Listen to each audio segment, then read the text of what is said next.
تو اس کی تفسیر کیا ہے؟ بہت آسان ہے. مشرکین نبی صلی اللہ علیہ وسلم کے پاس آئے کہ آپ ہر وقت اللہ کی باتیں کرتے ہو، تو اللہ کا کوئی نسب بتائیں. عرب میں نسب وسب کا بہت تھا نا، تو اس پر یہ صورت نازل ہوئی کہ اے نبی قل، ان کو کہہ دیجئے، هو اللہ احد، وہ اللہ یکتا ہے، اکیلا ہے. قل هو اللہ احد اللہ الصمد، وہ بے نیاز ہے، اسے کسی کی ضرورت نہیں، سب اس کے محتاج ہیں. لم یلد، نسب کی بات کرتے ہو، اس نے تو کسی کو نہیں جنا. ولم یولد، اور نہ وہ کسی سے جنا گیا. ولم یکن لہ، اور نہیں ہے کوئی بھی، کفواً ہم پلہ، نہیں ہے لہو اس اللہ کے لیے، کفواً ہم پلہ، احد کوئی بھی آخر میں آئے گا، کوئی ایک بھی اس اللہ کا ہم پلہ اور پیرالل نہیں ہے، اس کے جوڑ کا کوئی بھی نہیں ہے، وہ بالکل سب سے یکتا اور سب سے تنہا ہے. یہ جو ایتھیس لوگ ہیں نا، یہ اکثر مطالبہ کرتے ہیں کہ اس کائنات کو اگر کسی نے پیدا کیا ہے تو سوال پیدا ہوتا ہے پھر اس کو کس نے بنایا. تو اس سے وہ یہ ثابت کرنا چاہتے ہیں کہ جیسے خدا خود سے ہو سکتا ہے تو یہ کائنات بھی خود سے ہو سکتی ہے. صحیح ہے نا؟ تو جیسے آپ اس کائنات کو ہمیشہ مانتے ہوئے آپ کہہ رہے ہو یہ ہمارے لیے ممکن نہیں ہے، کائنات کو ہم ہمیشہ سے کیسے مانیں، تو آپ اللہ کو بھی تو ہمیشہ سے ہی مانتے ہو نا. تو اس میں اس کا بھی جواب ہے.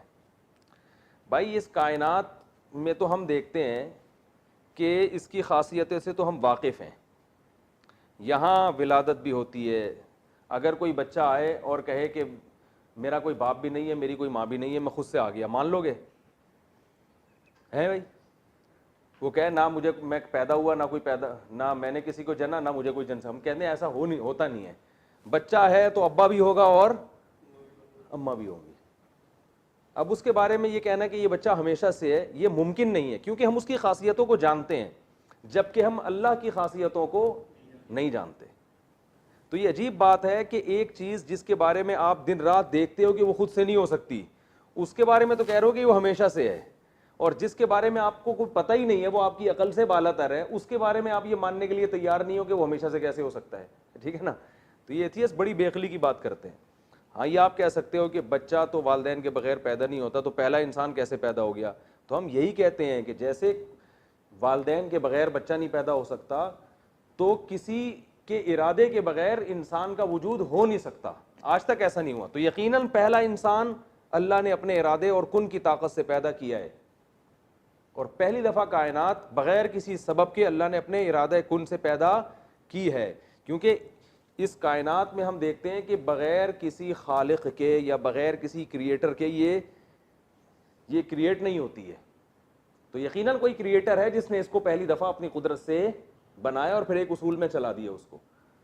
تو آپ یہ عجیب بات ہے کہ اس کائنات جس کے سارا دن آپ اس کو جانتے ہو اچھی طرح سے کہ یہاں ایک حالت سے یہ دوسری حالت میں چینج نہیں ہوتی جب تک کوئی چینجر نہ ہو، تو یہ پیدا کیسے ہو سکتی ہے جب تک کوئی کریٹر نہ ہو؟ تو جس چیز کے بارے میں ہم جانتے ہیں اس کے بارے میں تو ہم فتویٰ دے سکتے ہیں، جس کے بارے میں جانتے ہی نہیں تو اس کے بارے میں ہم یہ کیسے کہہ سکتے ہیں کہ ہماری سمجھ میں نہیں آ رہا کہ وہ ہمیشہ سے کیسے؟ تو آپ کی سمجھ میں اللہ کا نہیں آ رہا ہمیشہ سے کیسے، اور جس کائنات کو آپ جانتے ہو وہ سمجھ میں آ رہی ہے کہ وہ ہمیشہ سے ہے. تو پہلی دفعہ تو یقیناً کوئی نہ کوئی سبب ہوا ہوگا نا جس سے کائنات پیدا ہوئی. جب کچھ تھا ہی نہیں تو سبب کیسے بن گیا؟ اس کا مطلب ایک ذات ہے جو پہلی مرتبہ کسی چیز کو صرف اپنے ارادے کن سے پیدا کرتی ہے. تو انسانیت کی ابتدا پہلی دفعہ جو ہوئی ہے بغیر کسی لاجک کے، نہ کوئی باپ نہ کوئی ماں. اللہ نے اپنی قدرت سے آدم کو بنایا، اپنی قدرت سے اماں ہوا کو بنایا، پھر ان میں جو ہے نا وہ اللہ نے ایسے سافٹ ویئر انسٹال کر دیے کہ ان کے ملاپ سے لڑکا بھی پیدا ہو رہا ہے لڑکی بھی، اور سب میں یہ وہ سسٹم اللہ نے رکھ دیا. تو پھر اس سے پیدا ہوتے چلے جا رہے ہیں. تو جیسے آج کوئی بچہ اٹھ کے آتا ہے اور کہہ رہے ہیں میں خود سے پیدا ہوا ہوں، آپ ایک چماٹ مارو گے اور بولو گے تمہیں شرم نہیں آتی؟ خود سے تھوڑی ہو سکتا ہے، یہ کوئی لاجک ہوتی ہے پیچھے. تو بھائی اسی طرح یہ ممکن ہی نہیں ہے کہ ایک انسان تو بغیر اتفاق سے وجود میں نہیں آ رہا، اور پوری کائنات پوری جو ہے نا وہ سارا سسٹم، سمندر، دریا، پہاڑ، اور جناب وہ الیکٹران، پروٹون، نیوٹرون کا جو ایک پورا سسٹم ہے، اور پھر نظام شمسی اور زمین کا 23 ڈگری جھکنا اور موسم بننا، اور جو ہے وہ پورا ایک سسٹم، بارشیں ہو رہی ہیں، پیداوار اگ رہی ہے. پھر ایک ایک بیج کو دیکھو کتنی عجیب، خربوزے کا بیج دیکھ لو، اسے زمین میں ڈالو، بیل اگتی ہے، خربوزہ پیدا ہوتا ہے اس میں، پھر وہی بیج ہوتا ہے، پھر اسے ڈالو، پھر وہی. سینکڑوں سال سے یہ ایسے اتفاقات بیج میں خود بخود انسٹال ہو گئے. یہ نہیں ہوتا. پہلی دفعہ کوئی ہے جو کسی سبب کا محتاج نہیں ہے، اس نے پیدا کر دیا اور اس کو ایک اصول میں، ایک جو ہے نا ایک اصول میں ڈال کے اس نے چلا دیا اس کو. تو اس لیے اللہ نے فرمایا کہ اللہ کا کوئی ہم پلہ کوئی ہمسر ہے ہی نہیں کہ ایگزامپل دی جا سکے اس کی. دیکھو میں یہ کہتا ہوں, یہ ولید بیٹھا ہوا ہے ہمارے پاس, ایک بندے کا فون آیا کہ ولید سے بات کرنی ہے. میں نے کہا کون سا, کہہ رہے جو آپ کے ساتھ ہوتا ہے. میں نے کہا 3 قسم کے ولید ہیں, ایک لمبا والا ولید, ایک موٹا والا ولید اور ایک کالا والا ولید. کون سے کی بات کر رہے ہیں؟ کہنے کیسی بات کر رہے ہو بھائی. میں نے کہا ہم نے اسی طرح یاد رکھا ہوا ہے. اب ہم بتاتے ہیں نا یار ولید کو بلاؤ تو سب پوچھتے ہیں کون سا, تو موٹا والا ولید. موٹے ولید سے یہ مراد ہوتا ہے تھوڑا بلیک بلیک, بالکل بلیک نہیں ہے, اندھیرے میں نظر آتے ہیں, وہ اتنے بلیک نہیں ہیں, تو وہ والے ولید ہیں. اور لمبا والا ولید جو ہمارے سامنے رہتا ہے. تو کہہ رہے ہیں آپ کیسی باتیں, دوست ہیں وہ ناراض نہیں ہوتے ایسی باتوں سے. تو پھر خیر, تو اب میں یہ موٹا والا ولید میرے سامنے بیٹھا ہوا ہے. اصل میں یہ بتانا چاہ رہا تھا کہ لوگ بولیں گے کون سے ولید. یہ موٹا والا ولید بیٹھا ہوا ہے میرے سامنے. تو میں یہ کہوں کہ یہ کہتا ہے کہ میں خود سے وجود میں آ گیا ہوں. اتفاق کی بات, ایسے کہتا نہیں, کہا نہیں ہے, ورنہ یہاں بیٹھے گا نہیں کبھی. کہہ رہا میں میرے کوئی نہ ابا نہ اماں, میں ویسے ہی پیدا ہو گیا. تو میں کہوں گا یار اس کو کوئی ایگزامپل ہے, یا پیدا ہوا ہوں تو میں کہوں یار اس کی کوئی مثال ہے. فوراً کہے گا حضرت عیسیٰ بھی تو بغیر باپ کے پیدا ہوئے تھے, وہ بھی تو انسان تھے, تو میں بھی ہو سکتا ہوں. ٹھیک ہے نا. پھر میں اس پہ غور کروں گا یہ مثال یہاں منطبق ہوتی ہے کہ نہیں ہوتی, وہ بات کی چیز ہوگی. بات سمجھ میں آ رہی ہے؟ تو انسان ہمیشہ کوئی بھی چیز جب ثابت ہوتی ہے اس کے کوئی ایگزامپل دیتا ہے, ایگزامپل دیتا ہے. تو یہ ایگزامپل دیں گے. میں پھر بتاؤں گا بھائی حضرت عیسیٰ علیہ السلام کا تو پہلے سے کتابوں میں لکھا ہوا تھا, اور وہ اللہ کے پیغمبر تھے, اور وہ جو تھے ان کے تو معجزات تھے, اور تمہیں اللہ بغیر باپ کے کیوں پیدا کرے گا, اللہ اپنے قانون کو کیوں توڑے گا, تمہارے کیا سرخاب کے پر لگے ہوئے ہیں, یا تم سے کوئی بہت بڑا اللہ نے دین کا کام لینا ہے جو یہ اتنا بڑا معجزہ ظاہر کریں گے. پھر یہ بحث ہوگی اور میں ثابت کروں گا کہ یہ دعویٰ کیا ہے آپ کا غلط, لیکن ایگزامپل پیش کی جاتی ہے. اور اگر یہ کہتے ہیں کہ جی میں ویسے ہی پیدا ہو گیا, اور مثال میں آدم علیہ السلام کو دلیل کے طور پہ پیش کریں, تو میں پھر ثابت کروں گا بھائی وہ تو چونکہ پہلے انسان تھے نا, تو پہلے دفعہ تو بغیر کسی سبب کے پیدا کرنا تھا, تمہیں اللہ ایسے ہی کیوں پیدا کرے گا. تو انسان جب بھی اپنے دعوے کو سچا ثابت کرنے کی کوشش کرتا ہے تو پہلے اس کی کیا دیتا ہے, ایک مثال دیتا ہے کہ یار یہ عقل سے بعید نہیں ہے بلکہ اس کی ایگزامپل موجود ہے. تو اللہ فرما رہے ہیں کہ یہ جو ایتھیسٹ لوگ ہیں یہ کہتے ہیں کہ یہ کائنات ہمیں یہ سمجھ میں نہیں آتا کہ اللہ ہمیشہ سے کیسے ہے, تو ان کو سمجھانے کے لیے ہمیں کوئی مثال دینی پڑے گی نا. تو اللہ فرماتے ہیں اللہ کی کوئی مثال اس لیے نہیں بنتی ہے, لم یکن لہ کفوا احد, اس کا کوئی ہم پلہ ہے ہی نہیں کہ جس کو تم مثال دے کے سمجھایا جا سکے کہ جیسے یہ ہمیشہ سے ہو سکتا ہے وہ بھی ہمیشہ سے ہو سکتا ہے. لہذا وہ عقل سے بالاتر ہے. لیکن ایتھیسٹ کیا کر رہا ہوتا ہے کہ وہ مخلوق جس کی درجنوں مثالیں ملتی ہیں, اور مثالیں اس بات پر ہیں کہ یہ ہمیشہ سے نہیں ہو سکتی, جس کی درجنوں مثالیں دیتی ہیں اس کے بارے میں کہتے ہیں کہ کائنات ہمیشہ سے ہے. ہائی بات سمجھ میں؟ یعنی میں ثابت کرتا ہوں کہ بھائی یہ جو چیز ہے یا یہ شخص جو ہے یہ باپ اور ماں کے بغیر پیدا نہیں ہوا. آپ کہتے ہیں اس کی کیا دلیل ہے بغیر ماں باپ کے پیدا نہیں ہوا؟ میں کہوں یار اس جیسے جتنے بھی ہیں مثالیں ہیں ان میں ایک بھی مثال نہیں ملتی جو بغیر ابا اور اماں کے پیدا ہو رہے ہوں. پھر اگر میں یہ دعویٰ کرتا ہوں نا بغیر باپ کے پیدا ہوا بغیر ماں کے, تو یہ میرا دعویٰ صحیح نہیں ہوگا, مجھے بہت مضبوط دلیل دینی پڑے گی. تو ایتھیسٹ کیا کہتا ہے کہ یہ کائنات ہمیشہ سے ہے, جبکہ اس دعوے کو ثابت کرنے کے لیے اسی کائنات کی جتنی مثالیں دی جائیں گی وہ ساری مثالیں ان کے اگینسٹ جا رہی ہے. وہ سب بتا رہی ہیں کہ یہ کائنات تو ایک کنڈیشن سے دوسری کنڈیشن میں چینج بغیر چینجر کے نہیں ہوتی, تو پیدا بغیر خالق کے کیسے ہو گئی. تو ساری جو ایگزامپلز ہیں وہ آپ کے اگینسٹ جا رہی ہیں, جبکہ خدا جس کا کوئی ہم پلہ اور کفو ہے ہی نہیں, صحیح ہے نا, اس کی آپ ہم سے مثالیں مانگ رہے ہو, اور جس کی سینکڑوں مثالیں ملتی ہیں اس کے بارے میں آپ ان مثالوں پر قیاس نہیں کر رہے بلکہ ان کے اگینسٹ آپ بات کر رہے ہو. تو یہ عجیب پاگل پنے والی باتیں ہیں, ٹھیک ہے نا. ایک بڑے مشہور ایتھیسٹ ہے, اس نے پتہ نہیں کیا کیا الٹے سیدھے نا بایولوجی کے دلائل, اور وہ مجھے اس کا کلپ سنا, میں نے کہا یہ آدمی ایک آسان چیز کو بلا وجہ پیچیدہ بنا رہا ہے. کہتے ہیں نا جب پھنس جاؤ تو انگلش بولنا شروع کر دو جس کو انگلش نہیں آتی, یہ لوگ یہی کام کرتے ہیں. خام خام سائنس کے نا پیچیدہ فارمولے جو عام لوگوں کو نہیں آتے, تو یہ اس چیز میں جاتے ہیں 2 اور 2 4 کی طرح کبھی یہ بحث کرنے کی کوشش نہیں کرتے. جیسے منکرین حدیث کا میں نے بتایا تھا نا کہ بھائی اگر یہ بخاری مسلم غلط ہے تو پھر قرآن ہمیں سمجھایا کس نے؟ قرآن تو کہہ رہے نبی کے سمجھائے بغیر تم سمجھ نہیں سکتے, تو قرآن کہہ رہا ہے, تو پھر وہ نبی کا سمجھایا ہوا کہاں گیا؟ کبھی اس پہ نہیں آئیں گے, ادھر ادھر کی گھمائیں گے. تو ایسے جتنے باطل لوگ ہیں نا یہ ہمیشہ بحث کو بناتے ہیں پیچیدہ.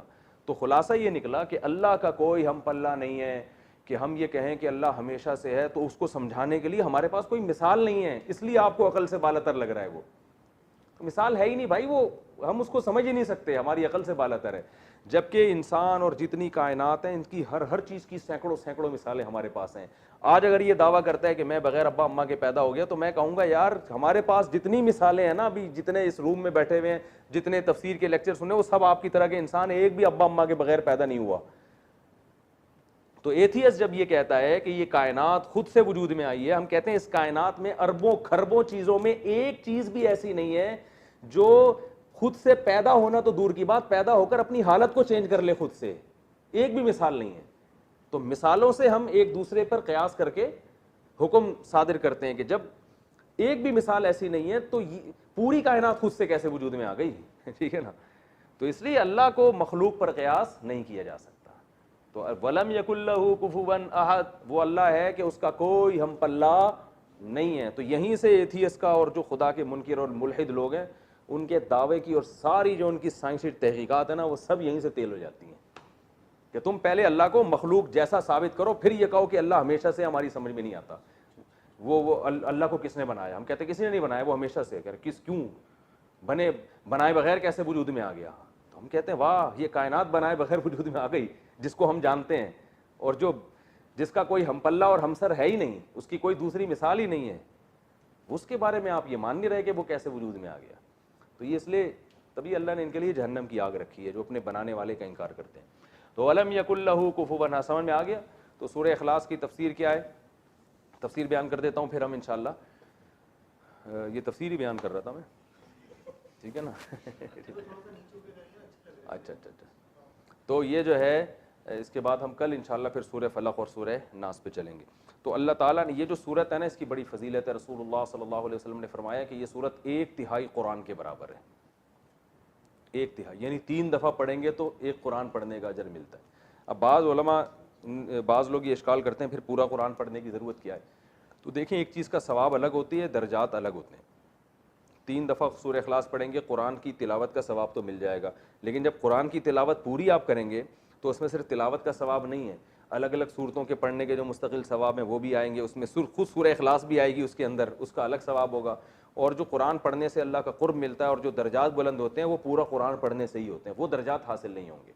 تو مقام اور مرتبہ اور جو بہت فضیلت ملے گی وہ تو پورا قرآن پڑھنے سے, صرف جو نفس ثواب ہے وہ 3 دفعہ سورہ اخلاص پڑھنے سے بھی ملے گا.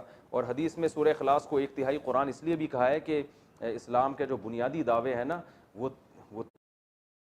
فضیلت ملے گی وہ تو پورا قرآن پڑھنے سے, صرف جو نفس ثواب ہے وہ 3 دفعہ سورہ اخلاص پڑھنے سے بھی ملے گا. اور حدیث میں سورہ اخلاص کو 1/3 قرآن اس لیے بھی کہا ہے کہ اسلام کے جو بنیادی دعوے ہیں نا وہ 3 ہیں, توحید, رسالت اور جو ہے آخرت. ان 3 چیزوں پہ قرآن نے بہت اہمیت سے بات کی ہے. تو ان میں ایک توحید ہے, تو اس لیے گویا 1/3 قرآن ہے یہ. تو یہ بالکل ابتدا میں نازل ہونے والی صورتوں میں ہے, اور اس میں عیسائیوں کی بھی نفی کی گئی ہے جو کہتے ہیں عیسیٰ ابن مریم اللہ کے بیٹے ہیں. اللہ کا کوئی بیٹا نہیں ہے. وہ بیٹے کے لیے جنس کا ہونا ضروری ہے. باپ کی جو قوم ہوتی ہے وہی بیٹے کی قوم ہوتی ہے, شکل بھی باپ جیسی ہوتی ہے بیٹے کی, تو جنس ایک ہوتی ہے. اللہ فرماتے ہیں اس کا تو ہم پلہ کوئی ہے ہی نہیں. ولم تکن لہ صاحبہ, دوسرے مقام پر آتے ہیں اللہ کی کوئی زوجہ نہیں ہے, کوئی بیوی نہیں ہے, وہ سب سے تنہا ہے, بالکل سب سے الگ ہے. تو یہ سورت کا بار بار پڑھنا چاہیے, اس کی بڑی فضیلت ہے. ایک صحابی نماز میں بہت زیادہ تلاوت کرتے ہیں سورہ اخلاص کی, جب بھی نماز پڑھاتے سورہ اخلاص پڑھتے تو ان کی شکایت کر دی. تو آپ صلی اللہ علیہ وسلم نے ان کو بلا کے پوچھا کیوں بار بار سورہ اخلاص پڑھ رہے ہو؟ آپ نے فرمایا کہ یا رسول اللہ مجھے سورت سے محبت ہے. تو پھر آپ نے ان کو خوشخبری دی کہ جنت کی خوشخبری دی کہ جو اس سورت سے محبت کرتا ہے اس کے لیے یہ خوشخبری ہے. تو محبت کی وجہ کیا ہے کہ جس کو توحید سے, عقیدہ توحید سے محبت ہوگی اس کو اس سورت سے محبت ہوگی, کیونکہ بار بار وہ کہے گا نا اللہ جیسا کوئی بھی نہیں. آج بھی جب کسی کی تعریف کرنی ہوتی ہے تو ہم کہتے ہیں آپ بہت اچھے, آپ یوں, شارٹ میں تعریف یہ آپ تو منفرد ہی ہو, ہٹو بچوں کہہ دیتے ہیں نا بعض دفعہ, بھائی آپ کی تو بات ہی نرالی ہے. تو یونیک یا نرالی یا نرالے لفظ لوگ کو پسند آتے ہیں, کہ لوگ یہ کہتے ہیں ہم جتنے ہیں نا تو ہمارے جیسا کوئی دوسرا ہو ہی نہیں سکتا. اگر آپ کو آپ بھی بہت اچھے لیکن وہ بھی بہت اچھے ماشاء اللہ, تو اکثر لوگ اس سے خوش نہیں ہوتے. ٹھیک ہے نا. بیگم صاحبہ آپ سے کہیں کہ آپ ماشاء اللہ کتنے ہینڈسم اسمارٹ ہیں, اور آپ کے جو دوست ہیں نا وسیم بھائی وہ بھی ماشاء اللہ بڑے ہینڈسم اسمارٹ ہیں, کیا آپ لگا گے نا یہ غصہ آئے گا آپ کو, بولے گی یا تو میری بھی نہ کرتی, یا آپ بیگم کو کہو بیگم تم ماشاء اللہ بڑی خوبصورت ہو, اور وہ جو آنٹی کل آئی تھی نا وہ بھی ماشاء اللہ بہت خوبصورت تھی, یہ نہ کہو کہ آپ سے زیادہ, بس ویسے ہی کہہ دو وہ بھی اچھی تھی, تو بیگم کو غصہ آئے گا کہ نہیں آئے گا. جب انسان شرک برداشت نہیں کرتا تو اللہ تو غیرت والا ہے, وہ کیسے برداشت کرے گا. تو اس لیے اللہ نے کہا وَلَمْ يَكُن لَّهُ كُفُوًا أَحَدٌ.